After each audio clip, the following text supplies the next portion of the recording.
दोस्तों एक बार फिर से आप सभी का एक कमाल की वीडियो में स्वागत है। आज की इस वीडियो में हम क्यूआर कोड बनाना सीखेंगे। तो सबसे पहले सबसे बेसिक तरीके के बारे में बात करते हैं जिसके यूज कर आप आसानी से एक क्यूआर कोड जनरेट कर सकते हैं। सबसे पहले क्यूआर कोड जनरेट करने के लिए हमें क्यूआर कोड लाइब्रेरी की जरूरत पड़ेगी, तो हमें इसे इंस्टॉल करना होगा। इसे इंस्टॉल करने के लिए हम अपने टर्मिनल में पिब इंस्टॉल क्यूआर कोड टाइप करेंगे और इसे रन करेंगे, जिससे हमारी क्यूआर कोड लाइब्रेरी इंस्टॉल हो जाएगी। अब यहाँ पर हमें इसे इंपोर्ट करना होगा ताकि हम इसका यूज कर सकें। इसके इंपोर्ट करने के लिए हम यहाँ पर इंपोर्ट लिखेंगे, क्यूआर कोड लिखेंगे, जिससे हमारी क्यूआर कोड लाइब्रेरी यहाँ पर इंपोर्ट हो जाएगी। अब हम इसका यूज कर सकते हैं, लेकिन हम हर बार इसे यूज करते टाइम पूरा का पूरा क्यूआर कोड टाइप नहीं करना चाहते, तो हम यहाँ पर अलियास का यूज करेंगे। हमारा अलियास होगा क्यूआर नाम से। तो यहां पर हमारा क्यूआर कोड इंपोर्ट हो चुका है। अब यहां पर हम एक क्यूआर कोड क्रिएट करेंगे, वो भी पीएनजी फॉर्मेट के अंदर। तो यहां पर हमें एक इमेज क्रिएट करनी होगी। तो यहां पर सबसे पहले हम एक वेरिएबल बना लेते हैं img नाम से, यानी इमेज नाम से। इसके बाद हमारी क्यूआर कोड लाइब्रेरी को कॉल करेंगे, फिर डॉट मेक का यूज करेंगे। मेक हमारे लिए एक इमेज क्रिएट करेगा। अब यहां पर हम अपना URL टाइप करेंगे, यानी जिसका भी हम क्यूआर कोड बनाना चाहते हैं उसका URL कॉपी कर हम यहां पर पेस्ट करेंगे। तो मैं अपनी वेबसाइट का एक क्यूआर कोड बनाना चाहता हूं, तो मैं अपनी वेबसाइट का URL कॉपी कर यहां पर पेस्ट कर देता हूं। तो यहां पर हमारी एक इमेज भी क्रिएट हो चुकी है। अब यहां पर हमें इसे सेव करना होगा ताकि हम इसका यूज कर सकें। तो यहां पर हम फिर से img वेरिएबल को कॉल करेंगे, डॉट सेव का यूज करेंगे, जिससे हमारी इमेज सेव होगी। इसके बाद हम अपनी फाइल को एक नाम देंगे और डॉट png का यूज करेंगे, क्योंकि हमें हमारा क्यूआर कोड png फॉर्मेट के अंदर चाहिए। तो यहां पर सारी चीजें हो चुकी हैं, हमारी फाइल का नाम भी आ चुका है और हमने उसे png फॉर्मेट के अंदर सेव कर लिया है। तो एक बार सारी चीजों को फिर से समराइज कर लेते हैं। सबसे पहले हमने क्यूआर कोड लाइब्रेरी को इंपोर्ट किया। इसके बाद हमने डॉट मेक का यूज कर एक क्यूआर कोड जनरेट किया। इसके बाद डॉट सेव का यूज कर हमने png फॉर्मेट के अंदर हमारे क्यूआर कोड को सेव किया। तो एक बार इसका यूज कर देख लेते हैं क्या ये अच्छे तरीके से वर्क करता है।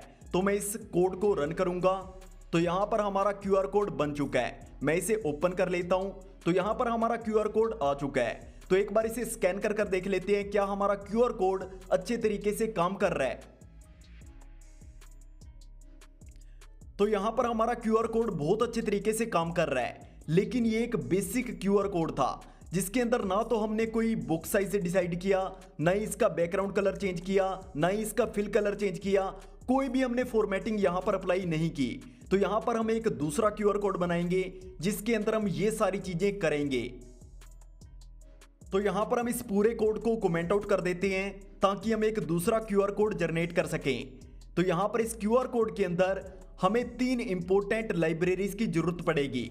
सबसे पहले हमारी क्यूआर कोड लाइब्रेरी होगी, इसके बाद हमारी PTL यानी पाइथन इमेजिंग लाइब्रेरी होगी जो हमारे लिए इमेज जनरेट करेगी। इसके बाद हमें कॉन्सेंट्स की जरूरत होगी जो हमारे लिए एरर कनेक्शन लेवल्स को सेट करेगी। तो इन तीनों लाइब्रेरीज का हम यहां पर यूज करेंगे। सबसे पहले हमारी क्यूआर कोड लाइब्रेरी, इसे हमने पहले इंस्टॉल कर रखा है, तो यहां पर इसे सीधा इंपोर्ट कर लेते हैं। इसे इंपोर्ट करने के लिए हम यहां पर इंपोर्ट टाइप करेंगे, क्यूआर कोड टाइप करेंगे। तो यहां पर हमारी क्यूआर कोड लाइब्रेरी इंपोर्ट हो चुकी है। अब यहां पर हम फ्रॉम का यूज करेंगे और PTL का यूज करेंगे ताकि हम पाइथन इमेजिंग लाइब्रेरी का यूज कर सकें। इसके बाद इंपोर्ट इमेज का यूज करेंगे क्योंकि हमें एक इमेज जनरेट करना चाहते हैं। अगर आपने इसे इंस्टॉल नहीं किया है तो आपको फिर से टर्मिनल में इसे रन कर इंस्टॉल कर लेना है। अब यहां पर हमारी तीसरी लाइब्रेरी को भी इंपोर्ट कर लेते हैं। तो यहां पर हम इंपोर्ट फिर से टाइप करेंगे, क्यूआर कोड डॉट कॉन्सेंट्स का यूज करेंगे जो कि हमारे लिए एरर कनेक्शन लेवल्स को सेट करेगा। तो यहां पर हमारी तीनों की तीनों लाइब्रेरीज इंपोर्ट हो चुकी हैं। अब इनका यूज कर एक क्यूआर कोड जनरेट करते हैं। तो यहां पर सबसे पहले एक वेरिएबल बनाएंगे क्यूआर नाम से।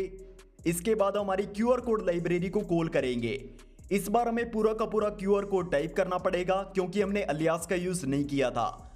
डॉट क्यूआर कोड, तो यहां पर हमने क्यूआर कोड को कॉल कर दिया है। सबसे पहले हम वर्जन को सेट करेंगे। हमारा वर्जन होगा 1, इसके बाद हम एरर्स को सेट करने के लिए यहाँ पर error connections is equal to हमारी लाइब्रेरी को कॉल करेंगे।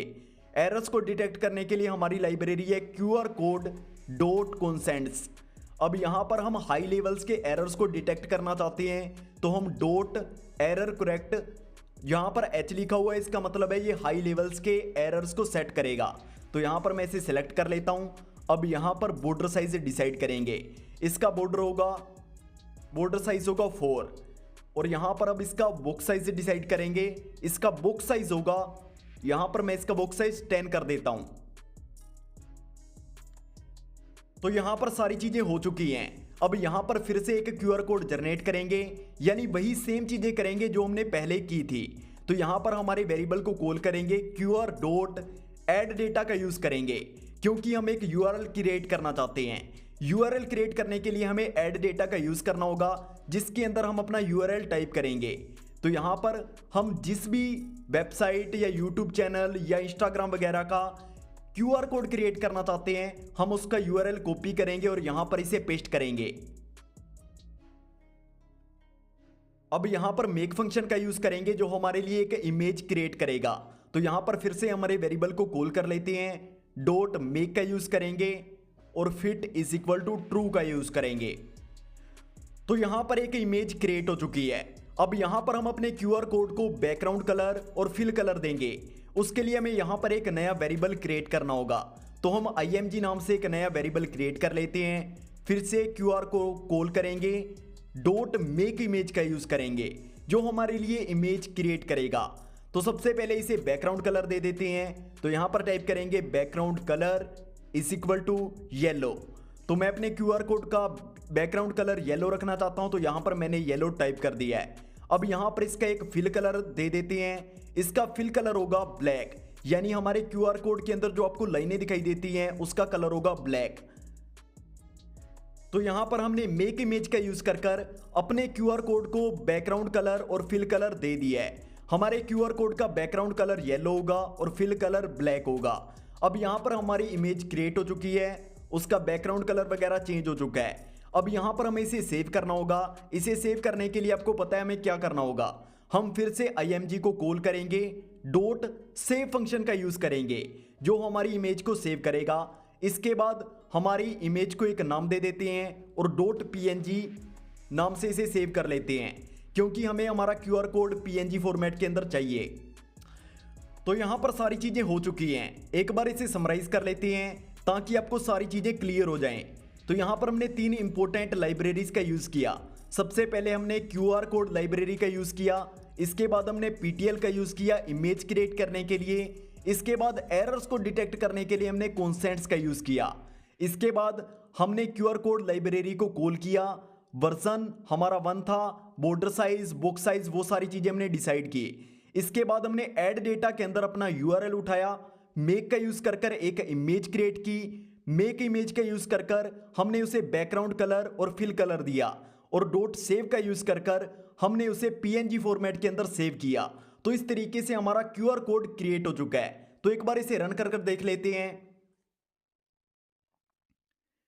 तो यहां पर हमारी फाइल आ चुकी है, तो इसे ओपन कर लेते हैं। तो यहां पर हमारा QR कोड आ चुका है जिसका बैकग्राउंड कलर येलो है और फिल कलर ब्लैक है जो कि हमने वहां पर सेट किया था। तो एक बार इसे स्कैन कर देख लेते हैं क्या हमारा QR कोड अच्छे तरीके से काम कर रहा है। तो यहां पर सारी चीजें अच्छे तरीके से हो रही हैं, हमारा QR कोड बहुत अच्छे तरीके से काम कर रहा है। इसी तरीके से आप भी एक QR कोड जनरेट कर सकते हैं। आई होप आपको इस वीडियो से काफी कुछ सीखने को मिला होगा। तो फिर मिलते हैं इसी तरह की किसी नई वीडियो में।